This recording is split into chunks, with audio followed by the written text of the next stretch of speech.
आपल्याला लग्नासाठी मुलगी मिळत नाही आणि मग आपण कुठेतरी अनाथ आश्रमातल्या मुलीसोबत लग्न करू, म्हणजे तिचंही भलं होईल आणि आपल्याला भलं होईल, हा जर विचार करत असाल तुम्ही, तर ही तुम्ही स्वतःची फसवणूक करत आहात. हा विषय डोक्यातून काढून टाका.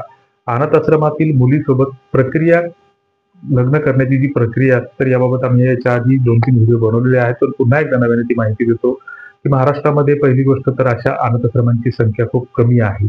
अनाथ आश्रमाचा जर आपल्याला शोध घ्यायचा असेल, तर बरेच भयताड बेलने आमच्या खाली कॉमेंट करतात, की तुम्ही नुसतीच सांगता, असं करता, तसं करता आणि अनाथ आश्रमाचे पत्ते का देत नाही, फोन नंबर का देत नाही.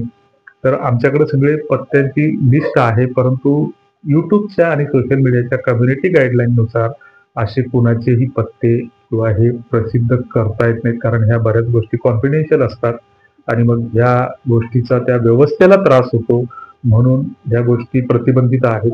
तिसरीकडे जे काही अनाथ आश्रम आहेत, तर त्याची जर तुम्हाला माहिती घ्यायची असेल, तर तुमच्या प्रत्येक जिल्ह्याच्या ठिकाणी महिला व बालकल्याण विभाग आहे. ते तुम्हाला सरकारी कार्यालय असेल, ते तुम्हाला तुमच्या जिल्ह्यातल्या अनाथ शाळांची, अनाथ आश्रमाची माहिती देऊ शकतात आणि अशी महाराष्ट्रामध्ये अनाथ आश्रमांची संख्या खूप कमी आहे. अनाथ आश्रमातल्या मुली अशा सहजासहजी तिथं तुम्हाला प्रवेशच मिळत नाही. ₹7,000 गेट पास भरा, ₹5,000 गेट पास भरा, हे फक्त चुना लावायचे धंदे येतात.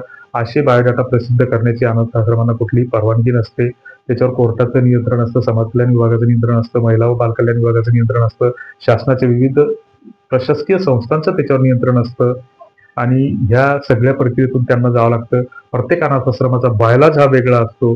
त्यांची स्वतःची एक संहिता असते आणि त्या संहितेच्या माध्यमातून तुम्हाला जावं लागतं आणि पहिली गोष्ट म्हणजे अनाथ आश्रमांकडे अशा महाराष्ट्रामध्ये मुलीच नाही आहेत आणि ज्या आहेत तर त्या अगदी बोटावर मुठण्यासारख्या आहेत आणि त्याची प्रक्रिया खूप किचकट असते.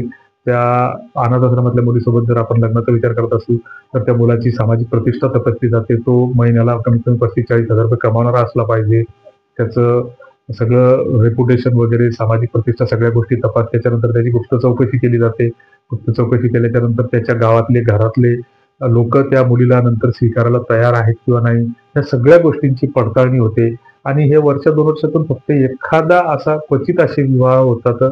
कोल्हापूर, भुसावळ, जळगाव, औरंगाबादला, नाशिकला, पुण्याला, पंढरपूर, शिर्डी या ठिकाणी काही ठराविक ठिकाणी हे असे अनाथ आश्रम आहेत. त्या ठिकाणी त्यांच्या पत्त्याची चौकशी तिथल्या महिला व बालकल्याण विभागाच्या कार्यालयात जाऊन आपण तिथं त्या ठिकाणी त्यांची माहिती द्यावी. प्रत्यक्ष अनाथ आश्रमाला भेट द्यावी. तिथं भेट दिल्याच्या नंतर जर तुम्हाला तिथं प्रवेश मिळाला व्यवस्थापकाकडून, तर पुढची तुमची माहिती मिळण्याची प्रक्रिया सोपी होईल.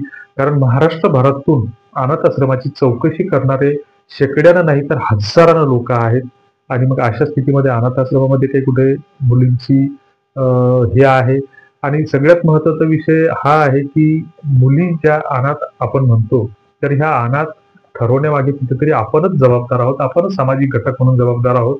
तर त्यावेळेस आपण त्या मुलींबाबत विचार केला नाही आणि आता लग्नासाठी मुली मिळत नाहीत म्हणून आपण अनाथ आश्रमातल्या मुलींना मागणी घालतो. तर हे कुठेतरी स्वार्थीपणाचं लक्षण आहे, असं आम्हाला वाटतं. तुम्हाला काय वाटतं ते कॉमेंट बॉक्समध्ये नक्की कळवा. व्हिडिओ जर आवडत असेल तर लाईक करा, सबस्क्राईब करा, शेअर करा. नसेल आवडत तर सोडून द्या. आमचं काही म्हणणं नाही. धन्यवाद.